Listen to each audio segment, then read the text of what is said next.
Hello, and welcome to the Dainis.info TV show. Right now, I'm only streaming live on Facebook. This will also be available on YouTube and Vimeo and some other video streaming sources, with the hopes that we don't get shut down and we don't get censored and that type of thing. I see a viewer. I'm not sure how well I'm going to be doing being able to watch live comments and reactions. I don't know. I'm not getting a names list. Hatte das nicht weiß gerade das Latviesche. Ich weiß nicht, ob ich Deutsch sprechen soll, weil man weiß not Latvisk, or if I should be speaking in English. Those are the three languages that I can communicate in. And я очень плохо говорю по-русски, so Russian's not really that good of an option. I have made a decision regarding how I'm going to be dealing with the coronavirus quarantine, and I hope very much that my show can provide some thoughts for you to think about, and some potential techniques for how you can survive, how you can get through it, how your businesses can survive. I have a few friends that know that I work online, and they told me, they're like, message me because, I'm wondering, well, how do I do these online ads? If you're wanting to get in touch with me about more virtualizing your business, just PM me. I'm super sorry. There are a few people I didn't get back to just yet. For now, there are three things that I want to cover on this show. And I got 7 people watching. So if you would do some type of a comment or some type of a reaction, because I don't know if my software is showing me the comments and the reactions.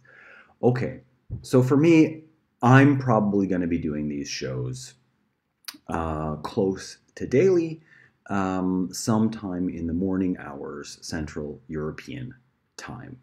I came up with something that I'm going to do. It's a 100-day decision.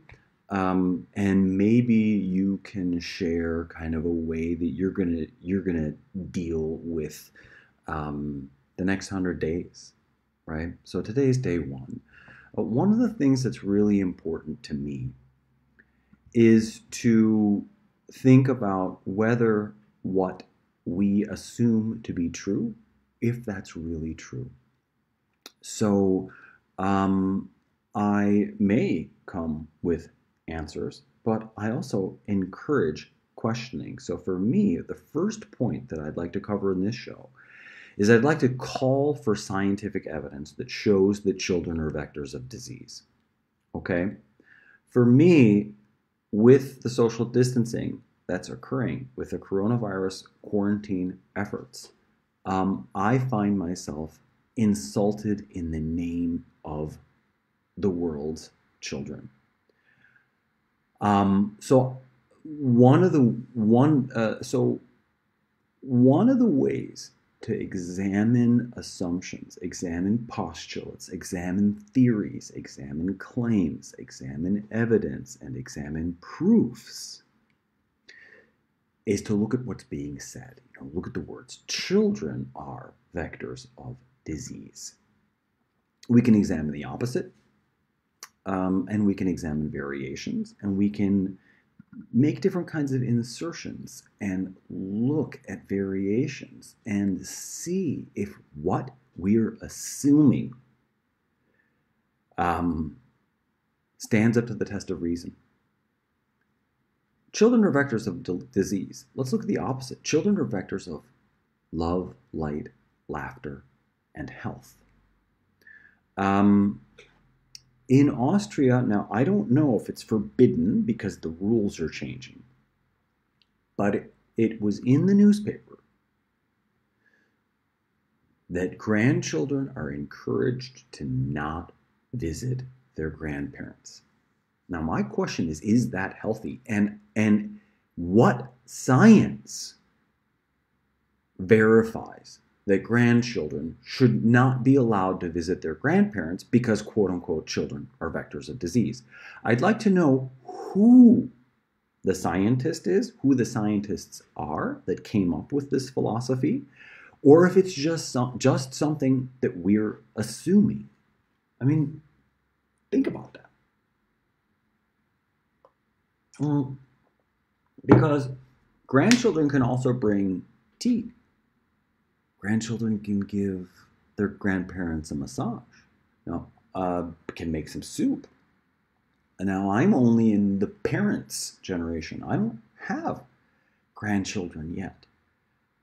But the prospect of dying in a cold hospital hallway, treated like a discarded piece of garbage, as opposed to being together with my family and holding my daughter's hand and saying goodbye to my grandchildren, I find that a social change that's definitely worth looking at to see if what we're doing makes any scientific sense, makes any spiritual sense, makes any emotional sense, makes any cognitive sense, makes any physical sense whatsoever.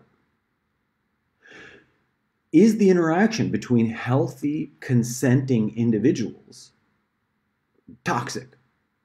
Now there's this concept of being an asymptomatic carrier.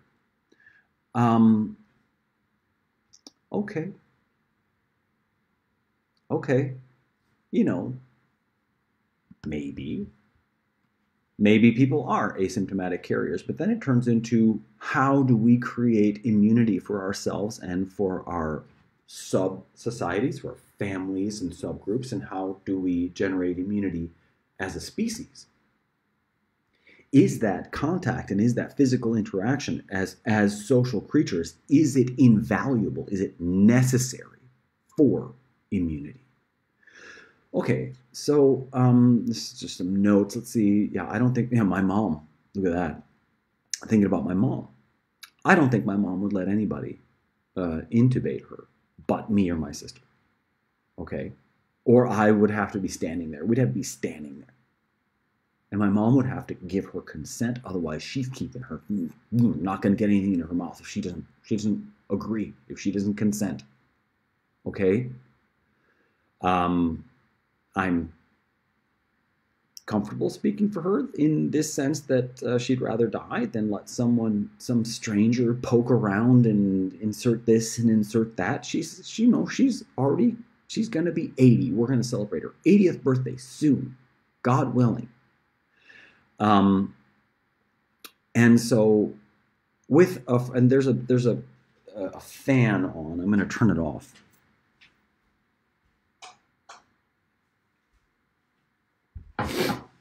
So with a 14-day, with 14 days of advance notice, I'm willing to learn how to intubate. I'd intubate my neighbors. So I'm perfectly willing to learn how to do it and do it if necessary. I'd be willing to be like Mr. Oxygen Tank for our neighborhood. I actually have what's it called? A nebulizer. It's an inhalator. I have one. And I used it actually because I wound up with symptoms that I got through and I couldn't convince the Austrian government to come and give me a test. So that's one of the things. That's my second point. Now also, I keep seeing that I've got a fairly large audience, but I don't see any comments or reactions. So if you could comment, that would really help. Ja jūs varat lūdzu man atrakstīt kaut kādu komentiņu vai nodot kaut kādu reakciju, tad lūdzu spiediet visādas podziņas. Please press the like or dislike or anger. It doesn't really matter what emotional reaction you're going to press, but maybe you're doing that. I'm just not seeing it in my software, so I'm going to review I see it that I've got quite a few. I've got a pretty large audience. I mean, for some people, 11 is like a small audience. I've got 11 people simultaneously watching right now. So, hello, I unfortunately cannot see your names. Okay, so running this coronavirus situation through personally, with only one elder remaining in my immediate family. So my father's side, my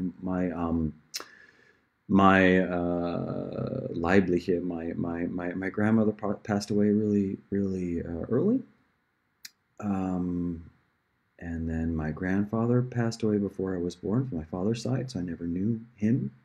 I knew both of my mother's side grandparents. Very, very sincere, lovely, lovely, lovely family members. But my grandfather passed away in '84, and my grandmother passed away also then later. So those are my grandparents. And then from parents, it's only two. My father passed away in late 2016, and my mother's are with us.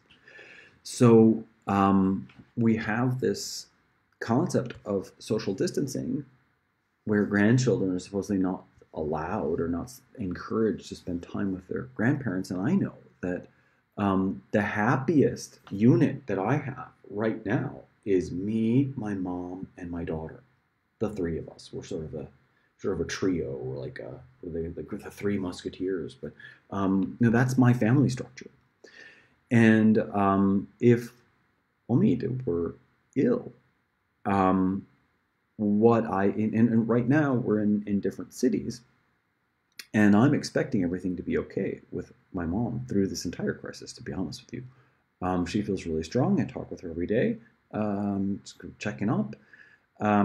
But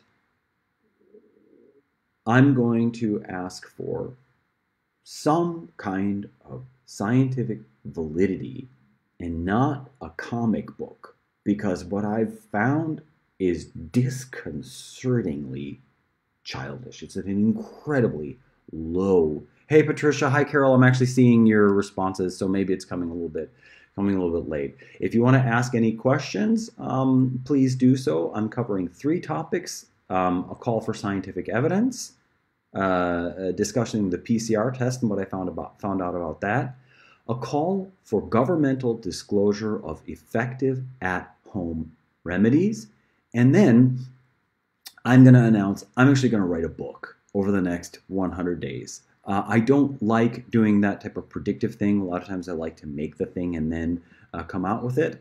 I did a little bit of research. For me to be able to handle the quarantine, I had to figure something out. I was thinking of music, and I like making inventions. This one's going to be a book. It's called The Chronicles of Goodland: How the Good Country of Goodland Survived Coronavirus and Prepared for the Future. It's a style of writing that I've written another book called My Secret Life as a Virtual Assassin. The genre is called faction.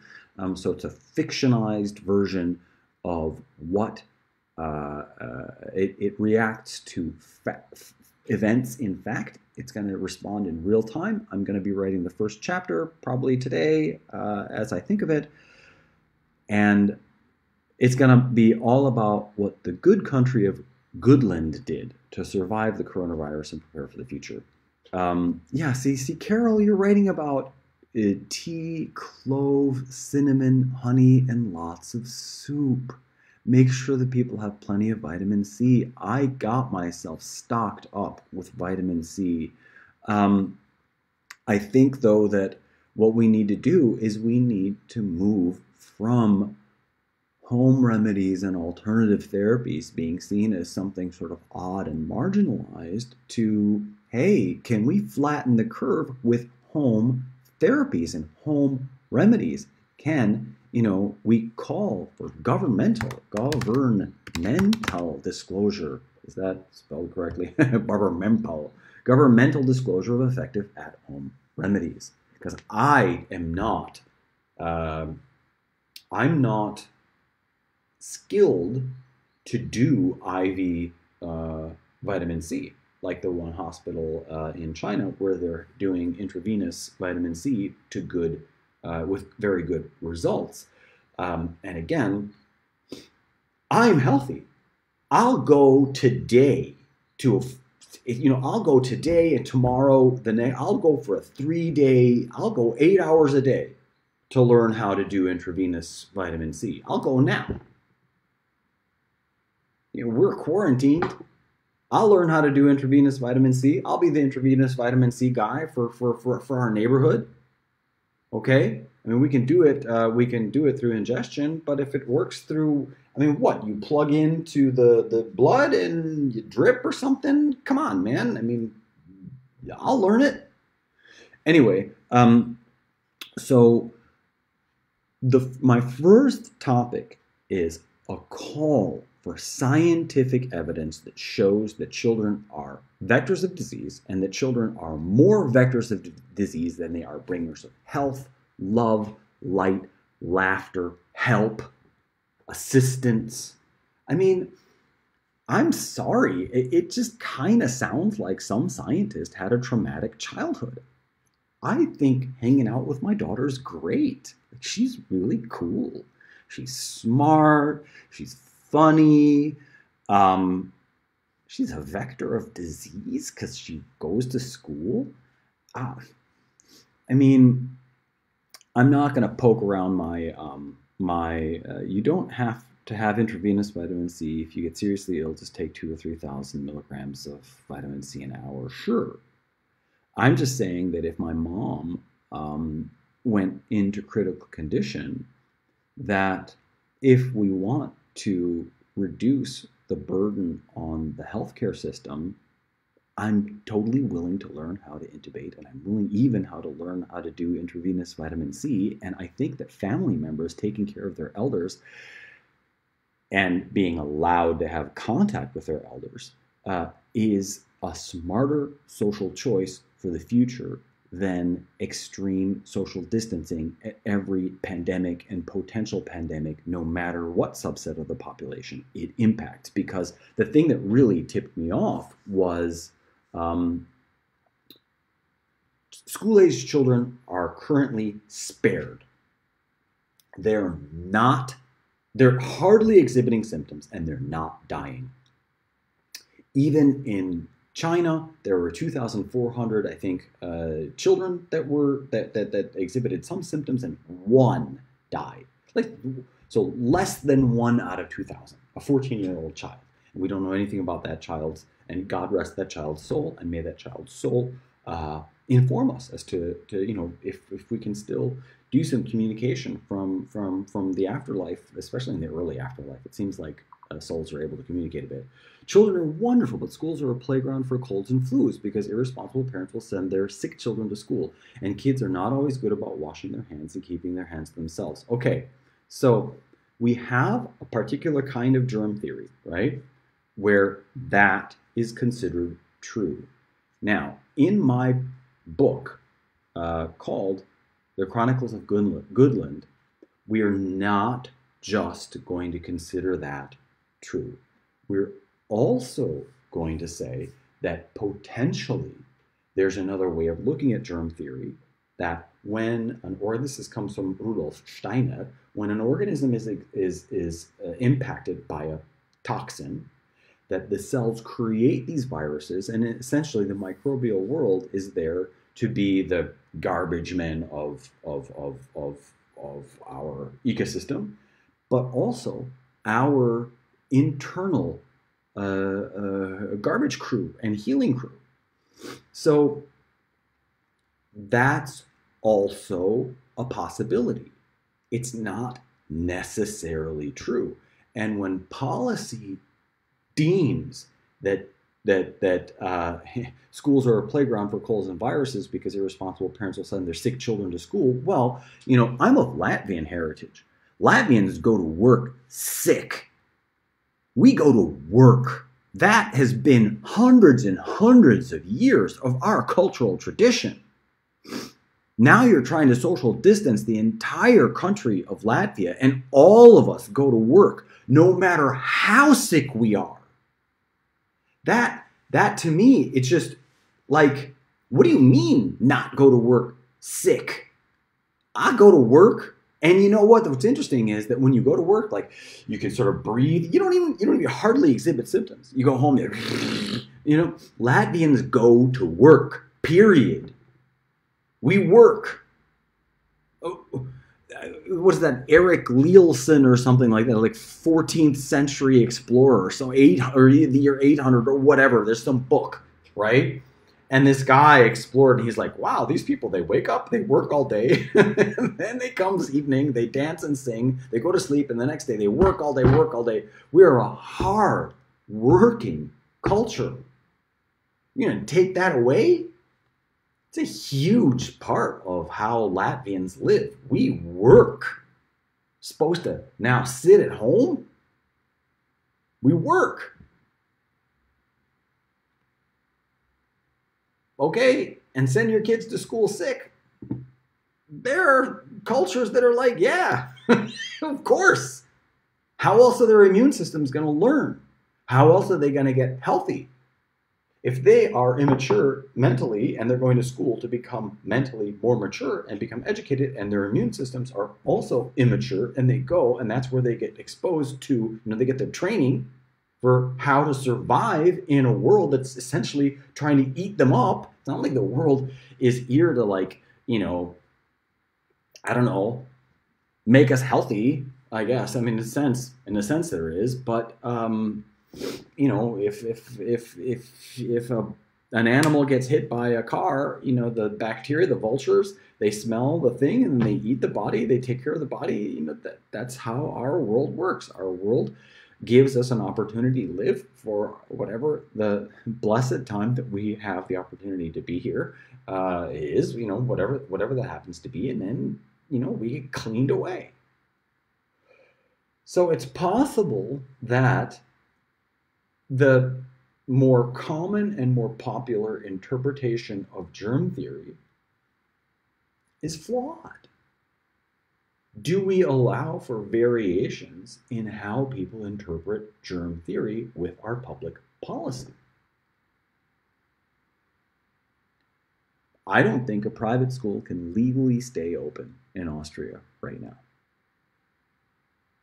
That's interesting. Okay? So the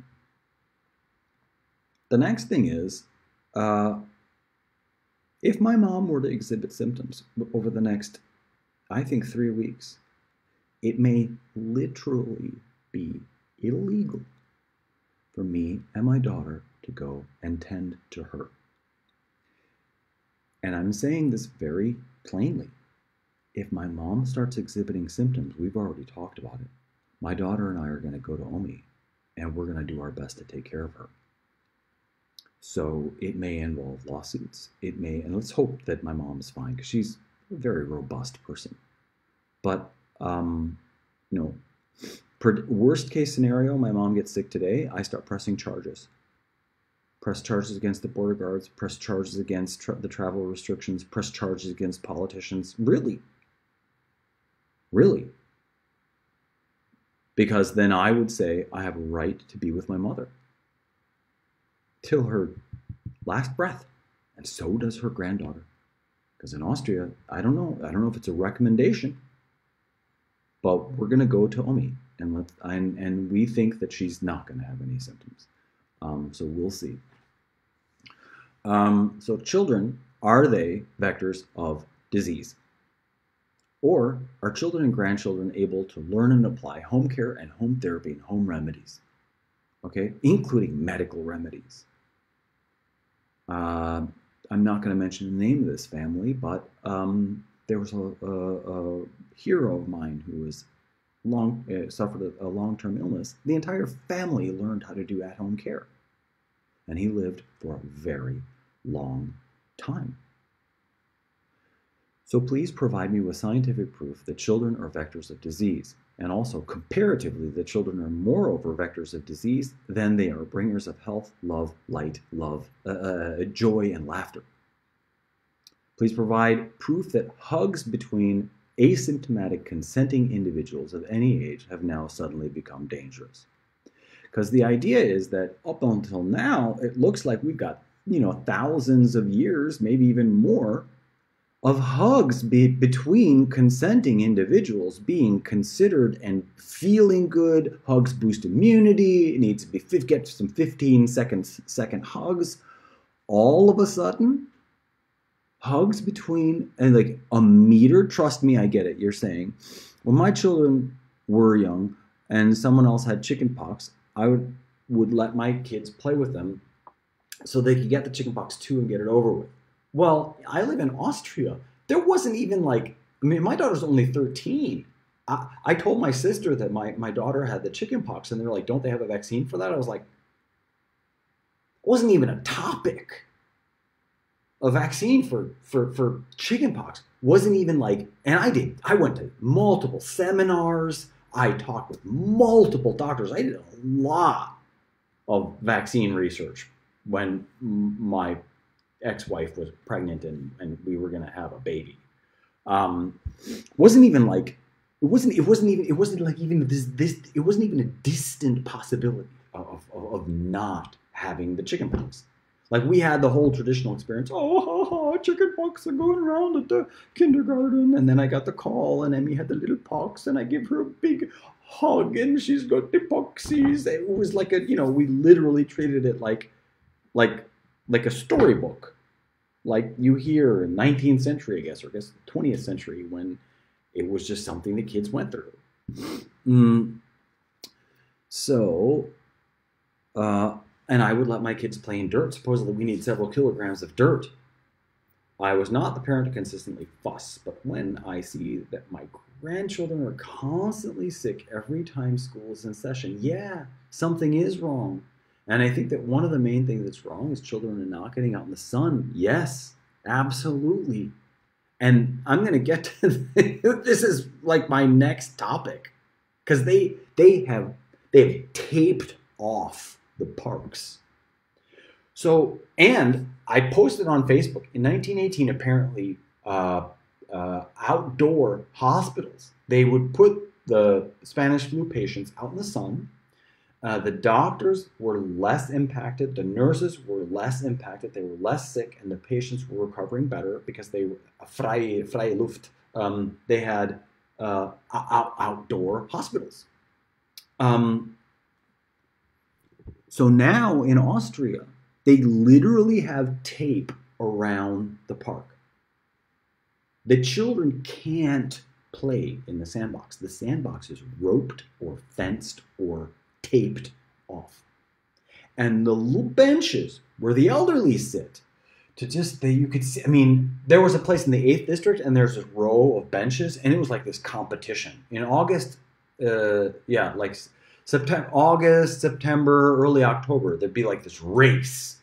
And the older people, they want to get the exact seat where the sun is the longest, and they'd sit there.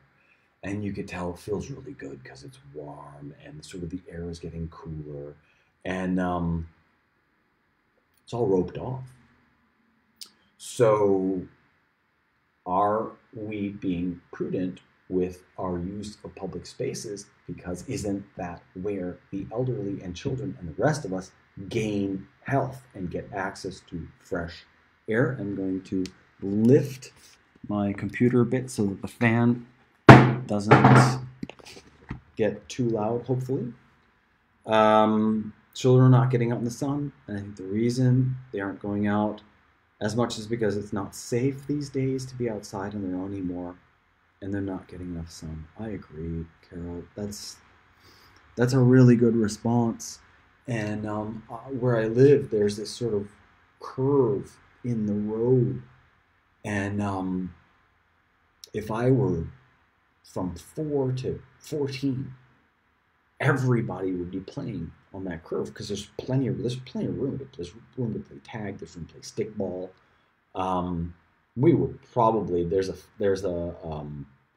really nice sort of grassy field over a fence, and it looks to be a private field, and we would definitely be like, can we use your field, sir, please? And then we would put like a little ladder over the thing so that we could use the field, and there we go. We could play on the street. We would move aside if there was a car. Nobody's playing. I have not seen children play, and we've lived here for like 3 years, and children just don't play. That's really that could be causal in the health of our youth. And our youth, I mean, the youngest generation is really struggling with chronic health issues. So, looking at causes is an important part of creating our country called Goodland. Okay. So please, this is a call for proof that hugs between asymptomatic, consenting, healthy individuals of any age have now become dangerous. Met a new person over the last few months, let's say, and I ran into her yesterday, and she's an employee at a place that we are allowed to visit, and she wouldn't give my daughter her hand because she said she wasn't allowed. So that means employees of bakeries, pharmacies, whatever's open, grocery stores, aren't allowed to shake the hands of their clientele.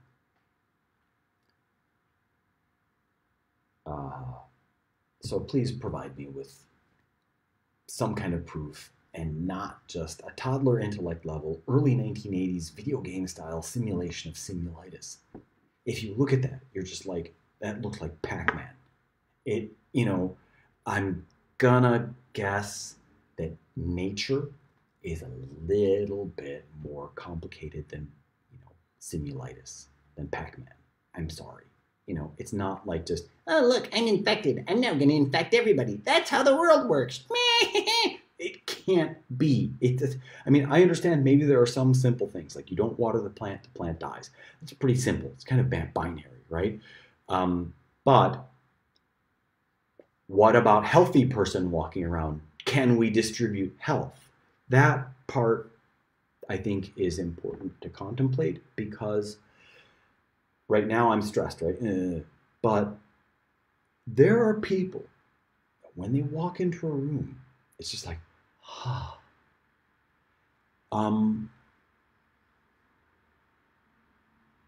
don't we also distribute health? Are we really all just viruses? So I'm looking for real data. Love reading science. Love it. Really fantastic stuff. Love crunching numbers as well. So real data that says that the elderly and the immune compromised that have recently died in hospitals, okay, God rest their souls, and those who will be going to the hospitals over the coming months, that they were better off and that they will be better off because of social distancing, okay, because of lack of home care. Home care is not being presented to anyone. No one's talking about home care. The lack of contact with their caring children and grandchildren. How is that making the world better? How's that making anybody's life better? For somebody who's going to go to the hospital now in a state or country that has not been impacted yet, okay, above 75, between 75 and 90 years old, okay, how is their life better for having no contact with their caring children and grandchildren? How is our world better with governmental refusal to distribute information about home care survival methods? How are we better off if access to parks is restricted? How does closing access to parks help? A lovely smile and a fun-loving personality can always make someone feel better. Children always make me feel better, right, Carol? So, it's in the newspaper. I don't have it here. In the newspaper, it's urged that grandchildren don't go see their grandparents during this time of quarantine. Why? Why can't grandchildren go make soup for their grandparents? Let's say that is an absolutely immune compromised grandparent, okay, that in all likelihood will need intubation within the next 21 days. How is that person's life better by not seeing their grandchildren? Their grandchildren will come. What if they laugh? What if they sing? What if laughing helps? Well, yeah, Carol, it is crazy. But that's what happens when we consider children vectors of disease. We've shut down schools. Now, I compared the Spanish flu pandemic to the current pandemic. The Spanish flu, under 4, I'm going to go from left to right. I don't know how it winds up with on your screens. Under 4 were specifically endangered. Young adults, I think it was between 25 and 34. Spike of deaths, and then the elderly. Okay? So people of childbearing age and children were endangered by the Spanish flu. We have a different kind of pandemic. And people not looking at quality and only looking at quantity makes me upset. It makes me upset. It's who, what, when, where, why, how. There are multiple question words. There's also wessen, weshalb, beautiful question words. How come? German has some magnificent question words like weshalb, for what reason, right? Magnificent. Inwiefern. Wow. Got these fantastic question words. And we're not asking them. So currently it looks like the UK is the only country that is not closing schools, but it's Boris Johnson. Everybody's just reaming him. You should be shutting down schools. You should be doing what everybody else is doing. Why? The children are not in danger. Now, in all the other countries, we've shut down schools and moved to distance and virtual learning. I know how I am and I know how my daughter is. I am actually physically concerned that children might get sick and die because they do not have the social interaction that they need. Let's call them a subset of our population, and let's say that because they spend 6 to 8 hours a day with each other, they have their own kind of community immunity, their own kind of herd immunity. And it was working. So when you take your car to the shop because the brakes are broken, do they take out the engine? It was working. The engine was working. Why did we disrupt the social interaction? Why did we disrupt the activities of our school-aged kids if they were not and predictably are not endangered in any way? Now, please provide me with some kind of evidence that shutting down those schools will save the lives or even flatten the curve of the immune compromised and the elderly that are apparently dying and going to die. So we're looking at prevention. What about, past, present, future? What about predicting?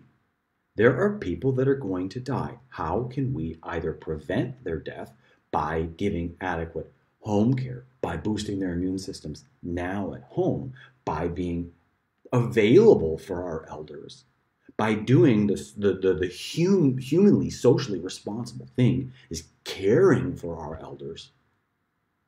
Okay, each person in their own family unit, because we're the people willing to take care, to do the stuff, what the trajectory of humanity is saying, hey, if you're a child, you are a vector of disease, and if you're above 75 and you're sick, we need to stay away from you and put you in a cold hospital hallway. And they have these weird hats that they put on them, and I guess they're like oxygenators. It's pretty horrifying. All alone, no family members, row by row by row by row. So then we ask, how it does grandma, do grandma and grandpa, do they really want to die like that? Is that correct of us? Why don't we ask them? Maybe some say, yes, go ahead, I'll go to the cold hospital and don't visit me. But some might say, I prefer to sing a happy song with my family and say goodbye. I think it's incredibly disrespectful to our elders to not respect their wishes regarding their passing. So please provide me with some evidence that shutting down schools and closing access to parks and shutting down businesses keeps anybody alive longer, provides any kind of better quality of life, actually flattens this curve. I know there's a comic book out there about simulitis. Because what about us caring for our elders? Fulfilling our, like, it's gotta be in our DNA. I mean, are you kidding me? We're not gonna take care of our elders? We're just gonna send them to some cold hallway? It's, to me, whew. So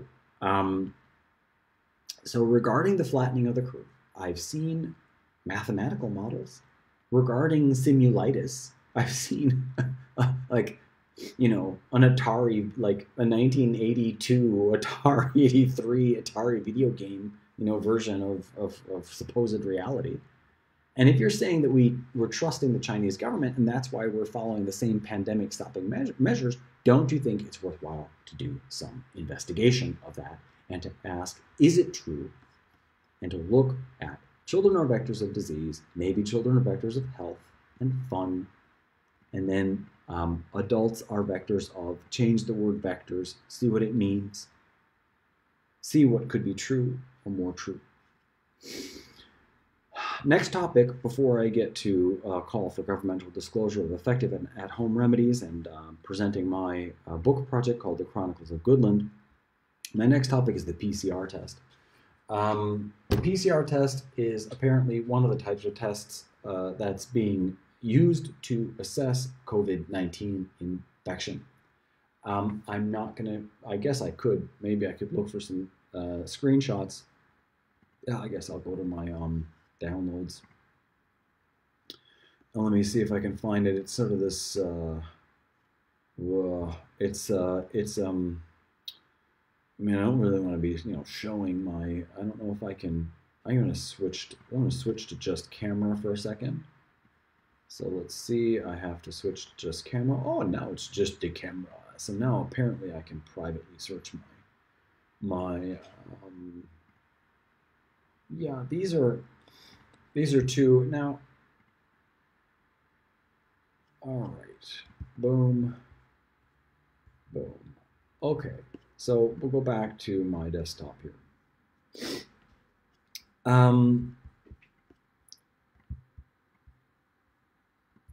Just going to go ahead and read bonk.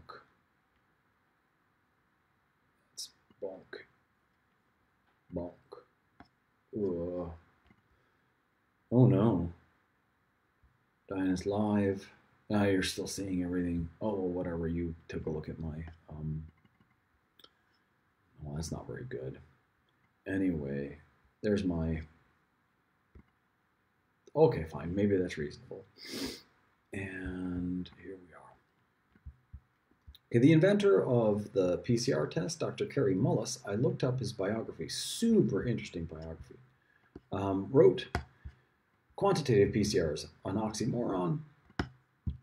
The PCR is intended to identify substances qualitatively, but by its very nature is unsuited for estimating numbers. Although there is a common misimpression that the viral load tests actually count the number of viruses in the blood, these tests cannot detect free infectious viruses at all. They can only detect proteins that are believed, in some cases wrongly, to be unique to HIV. All we need to do is change that HIV to coronavirus, and we've got, although there's a common misimpression that the viral load tests actually count the number of viruses in the blood, these tests cannot detect free infectious viruses at all. They can only detect proteins that are believed in some cases wrongly to be unique to COVID-19, for example. The tests can detect genetic sequences of viruses, but not viruses themselves. And you're like, well, okay, well, you know, maybe if it's sort of like saying, look, if there's the part of this virus in you, then it shows that you have this virus. Now, is it an antigen? We're coming back to germ theory. We're saying, is this a contagion, or is this a physiological response to toxins and poisons in the environment? PCR test is not a test that isolates, identifies, or even detects any particular virus. If you're sick and have some viral fragments, the PCR test just amplifies those sequences millions of times from the sample. It is nothing like an exact science that says definitively Ebola or HIV virus or coronavirus is present in this patient. So,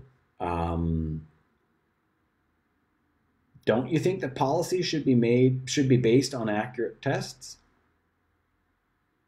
What test is Austria using? What test are you going to be getting? They wouldn't give me a test when I was exhibiting symptoms. I called. Then they said, they took my, I was terrified. They took my name, social security number, Austrian version of the social security number, birth date, address, and told me to hang up and that I would be called within 3 hours. So I waited. I mean, it's been like 8 days. It's been, I think it was Tuesday. It's been 8 days. So are we relying on, is the test even reliable? So are all of the results false? Are we all infected anyway, or will we be shortly? So, once you get tested, if it's a false positive, a false negative, what does it really matter? It just has to do with how many samples that particular virologist processed that day, or I don't know, the temperature of the lab, or the oil on the skin of the person who took the sample, because it's amplifying what's in the sample, and it turns into, hey, is this like, I can't hear what you're saying, so I'm going to amplify what you're saying by 1 million times, and then I'm going to blast it at this, concrete wall that is then crumbled into sand, and I'm going to investigate the sand to try to see what you were saying. Okay, what about rejecting the specific interpretation of germ theory about people being contagious to each other and considering whether viruses are generated and excreted by cells when exposed to toxins? Are viruses just our microbial cleanup crew? What else can we look at in our water, food, air, earth, and environment that could be causing the symptoms we're seeing? Now, another thing that's a real sort of red flag for me is, oh, no, you're not allowed to think about this. Are there poisons in the air? Some would say yes. And I know there's a movie, I think it's called Look Up, right? And it's about geoengineering. Okay. It's about particulate matter being sprayed on the population. Are there poisons in the air? What poisons are in the air? Do those poisons cause respiratory symptoms? The electrical grid. There's some book, I think it's called, I haven't read it yet, The Invisible Rainbow. Can't recommend it yet. Haven't read it yet. It's about the electrical grid, and people are saying that 5G and the microwave grid can cause the symptoms that we're seeing. Why is that taboo and only in the realm of, alternative media like what you're watching now? Why? I think that this coronavirus was sped through chemtrails. See, if you say the word chemtrails, you're immediately a nutcase. You may as well put your tinfoil hat on. But you go outside, and I'm 48 years old. That's what I believe anyway. Fine. For me, I live a lifestyle of absolving myself of belief. That's been something that I've been raised with. My dad was a biblical scholar, and my mom is a physical chemist. So they're both professors. You were not allowed to have any beliefs, right? It was all proven. Everything that you had, my whole life was about, scientific validity and proof.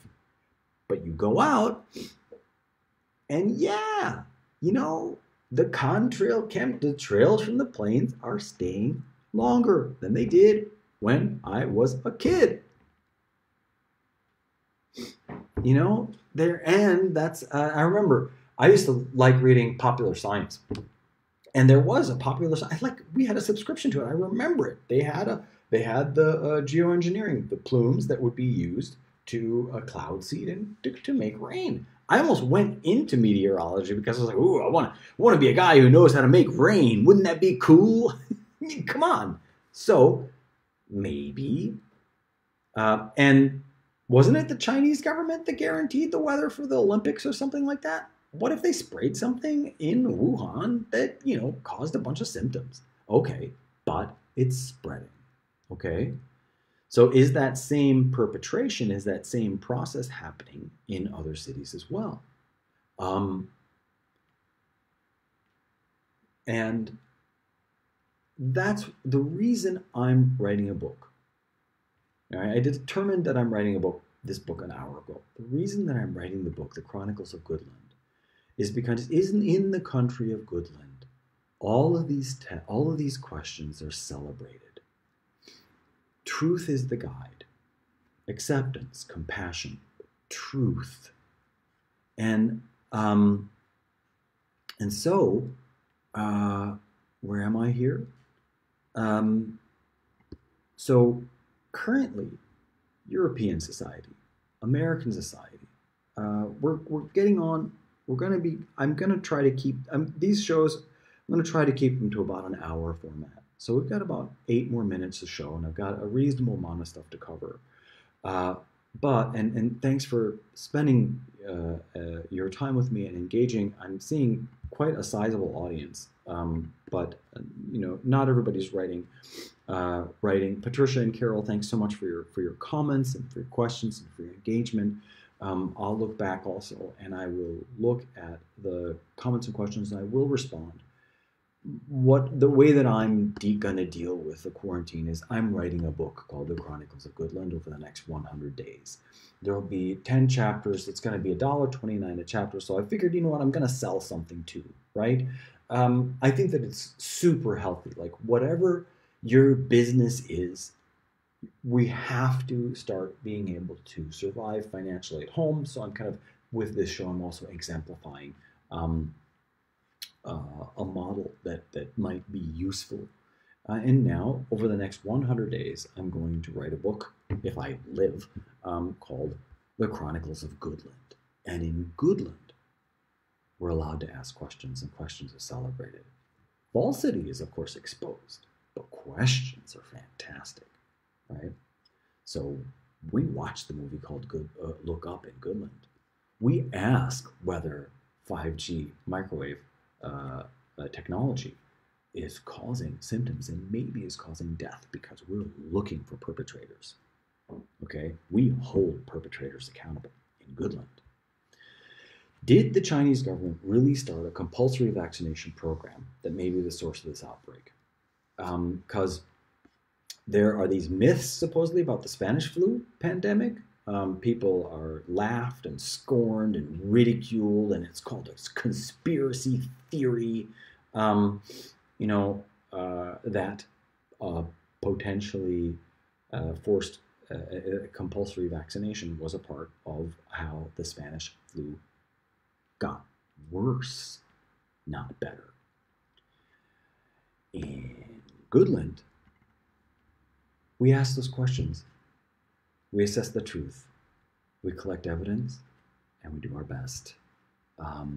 So I'm kind of designing a space for myself to not feel so frustrated with my current reality, where we have a chancellor who is a high school grad, dropped out of college, and is making decisions for everybody, and is putting tape around parks that might actually be places of health and increased vitality instead of places of being contagious and catching disease.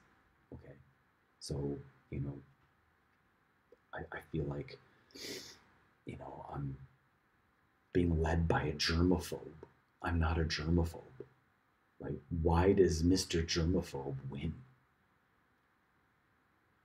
Does, you know, and is that going to be better for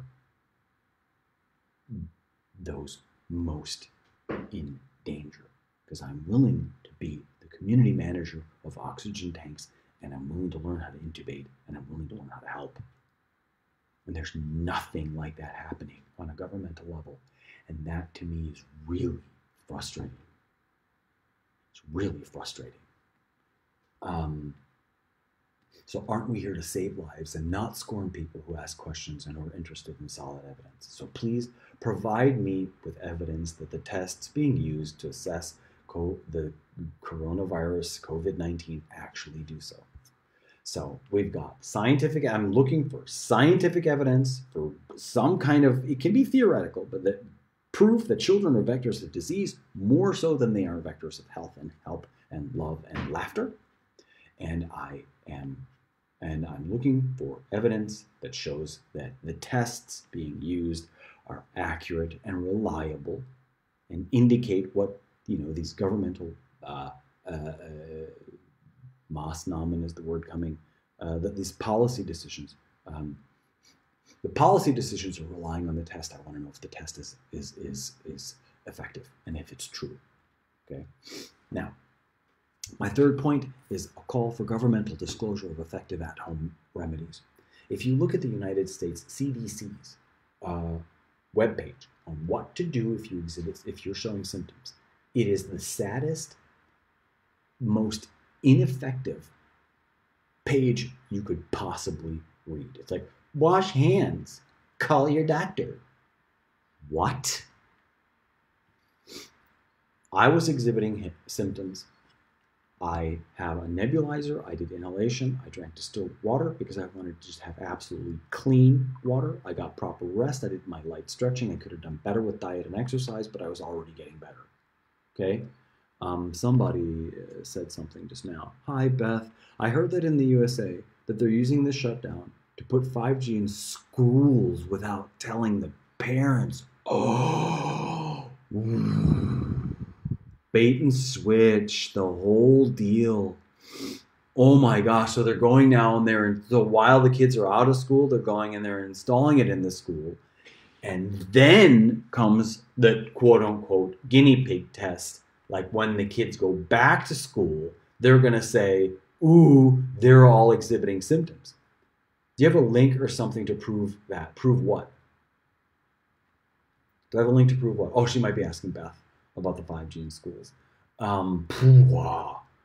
So then kids go, and then you turn on the 5G on the kids. They all exhibit symptoms. So you say that it's corona, and then you have a test that just randomly gives positives and negatives. And you've installed the 5G.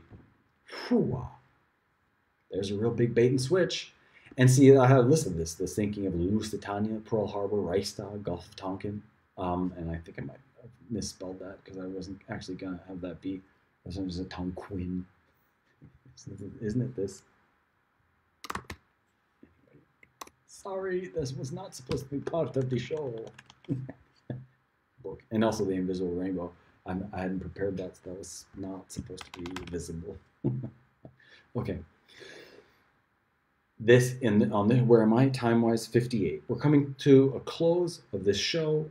Carol, if you're asking someone for a link, please just clarify what kind of link you're looking for. I'm going to conclude with two things. A call for government disclosure of effective at-home remedies. I got myself proper rest. I was already getting better. I have vitamin C, D, and B complex. Colloidal silver. I have colloidal silver. I don't know why colloidal silver is poo-pooed. It's apparently antiviral, antimicrobial. It seems to do a pretty darn good job. Like, it seems to work really well. I don't know why people think that it's... And also the essential oils. I have oregano essential oil. I have...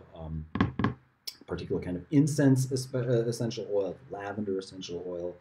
Lavender is just really good. We have some homeopathic remedies that work really well for us. For my family, I've noticed that the belladonna homeopathic remedies. Look, to prove that they're, yeah, putting 5G in schools. Let's research that.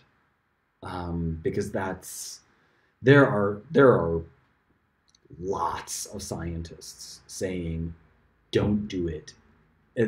It's like, putting a gun to everybody's head, and it's really, really a bad idea to move forward with 5G. Like, a lot of people are saying that. And then some other people saying, oh, you're just a conspiracy theorist nutbag. You've got your tinfoil hat. You're such a lunatic. And you're like, I read that the 5G, makes it difficult. Essential oil of oregano is also so powerful, and it's really actually, I haven't used that much of it because I use lavender instead, because essential oil of oregano is so powerful. It's burned my lips, it's burned my tongue. And another thing that I posted at one point is that people really need to be more medically and scientifically considerate and literate when they poo-poo alternative therapies like essential oil of oregano, because that stuff is so powerful. It can cause lesions. You say, oh, it's just this silly, stupid alternative thing. And you're like, man, poisonous mushrooms are poisonous. They will kill you. There's this wild garlic thing, this wild onion that grows all over where I live. But you eat the Mayflower thing that sort of looks like it, you die. Like, almost every year somebody dies. And the wild garlic is so delicious and smells so wonderfully. And it really invigorates you too, right? I get it. I tend to buy it at the store. I went to pick it with one guy who made pesto out of it. He's just like, he had a store, and I sort of befriended him. This is actually kind of a funny story. He had this store, and he was like, yeah, you could come with me. I could show you. You could learn how to pick, because I was eating his pesto. Clothes, I know, but it's not for children under 10. Yeah, olive leaf extract is awesome. To me, people poo-pooing essential oils is really scientifically and medically incredibly irresponsible. Especially and also for stuff like people passing. Oh my gosh. I went and I brought essential oils, and where my dad was in hospice, the room was clean, I mean, in according with sort of medical standards, but, you could tell they just clean what they're told to clean, and they're not cleaning all the surfaces. There was dust in the corner here, and I brought a few essential oils, and I cleaned the space. I made the place smell nice, and I could see my dad, he was like, and he liked the smell. He particularly liked lavender. To poo-poo a nice natural smell of an essential oil that made my father breathe easily and smile a few days before he passed is just cruel. It's wrong. It really is. So there are some things I'm not going to say out loud that I have here on the screen. I have a homeopathic remedy that works for me.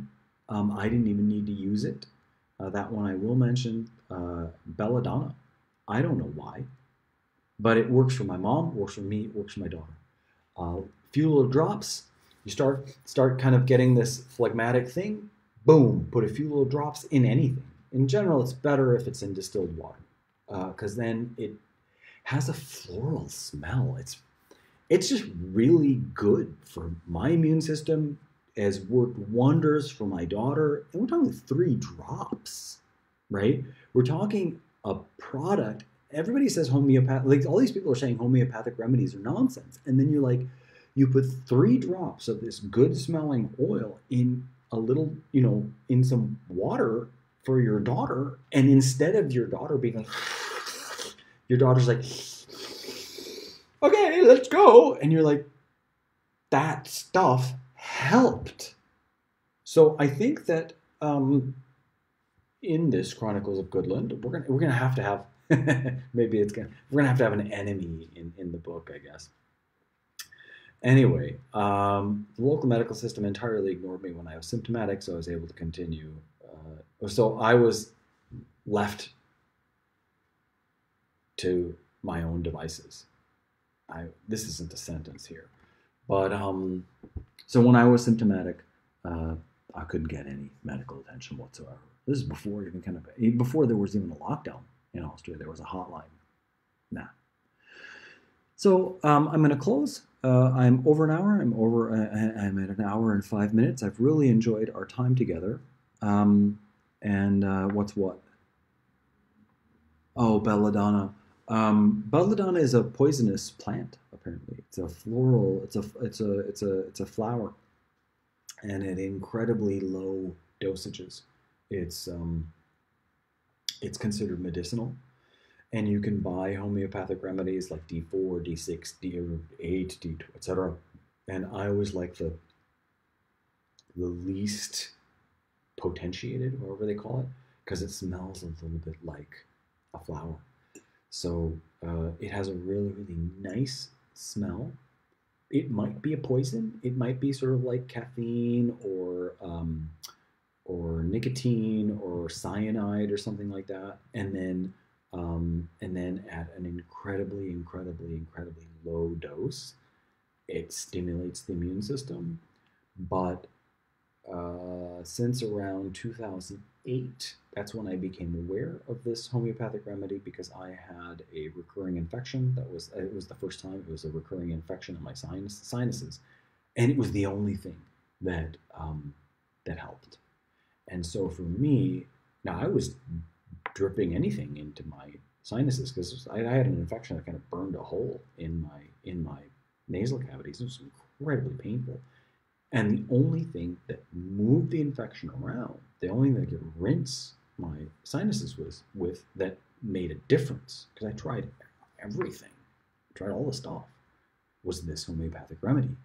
And so when I see people like skeptic scientists being like, oh, you believe in homeopathy, I'm like, what are you talking about? I had this infection, and if I would drip it on the infection would literally, like, it was in my nose and then it was in my throat. And if I could feel the infection going to the other side when I would drip this remedy in, and then I dripped the remedy in the other. And there were other remedies. It was alcohol based, and there was, is it the alcohol or is it the homeopathic stuff that's in there? The other products did not work. This worked, and it fell under the umbrella of a homeopathic remedy. So, in Goodland, we are pragmatic and we care about what works. Over the next 100 days, I am going to write a book called The Chronicles of Goodland, how the good country of Goodland survived coronavirus and prepared for the future.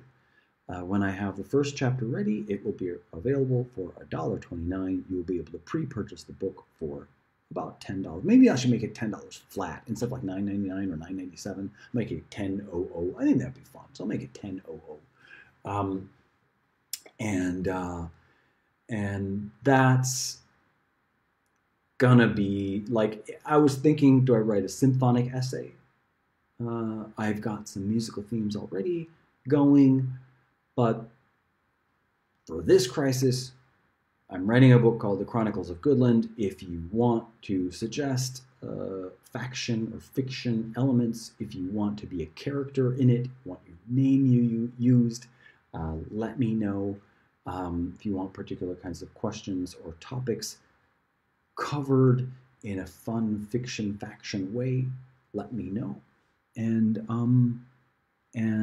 I urge everyone to figure out some kind of processing mechanism for us to get through to summer 2020. I'll be on the lookout for your book. Thanks so much, Carol. We'll see. But this one, like, I feel comfortable saying that I'm actually gonna do. Like, I was like, oh, what can I do? Like, should I write a symphony? do this, like, what do I do? What can I do? Do I do these live shows? And I was like, you know what? I'm going to write a book because I get very frustrated with, I'm going to put it this way, unintelligent policy. And when policy is based on sketchy science, it just makes me, I can't stand it. Okay. And I have to stand it because the guy making the policy in the country that I live, he's just graduated the first local version of high school. Not to say that people who don't go to college are like, I know people that are practical people, you know, electricians and stuff. I love that. My daughter is looking to really, she's like, you know, I don't know if I want this academic thing, right? I get it. But for that guy to be making policy, it just makes me go, wow. What are his even processing capabilities if he's just gone through high school math? Man.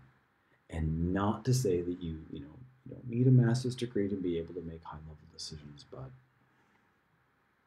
that one just kind of messes with me. So when I see the lack of tuvinashan is the word that's coming to me, the lack of wanting to understand, that transcends whether you're an academic or not. But the lack of curiosity, the lack of verification, the lack of the chutzpah to look at a scientist, a supposed scientist, and say, you sure? You know, according to what?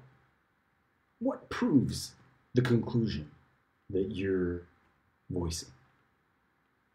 The lack of courage, it messes with me. Have the courage to ask. Say conspiratory, crazy words like, what are those chemtrails? So what? Geoengineering uses particulate matter that's sprayed, and they certainly do it for cloud seeding. Okay. Hey everyone, I don't know if see, it looks like I got cut off for a bit. It was interrupted, and I'm back live. I don't know if I'm live in the same. I'm gonna do everything oopsie, there's Russell Brand. There's me. Let me turn this off. I'm gonna close for today. Let's get rid of Russell here. Not get rid of. I'm gonna close for today. I'm gonna try my best to download that video before it disappears because I don't know if I got cut down, if I got shut down for specific keywords or what. So take care. Thanks for your time and attention. I'll definitely be doing lives. You can go to Dainis you can just go to www.dainis.net, DAINIS.net. There are lots of different ways to subscribe and make sure that we stay connected. Take care, everyone, and do what you can to stay healthy and boost your own immune system and care for your loved ones, and do the care that you know how to do for your elders, for goodness sakes. Let's love each other, love our elders, research, find the truth, and apply it as best as we can. Take care, and bye-bye for now.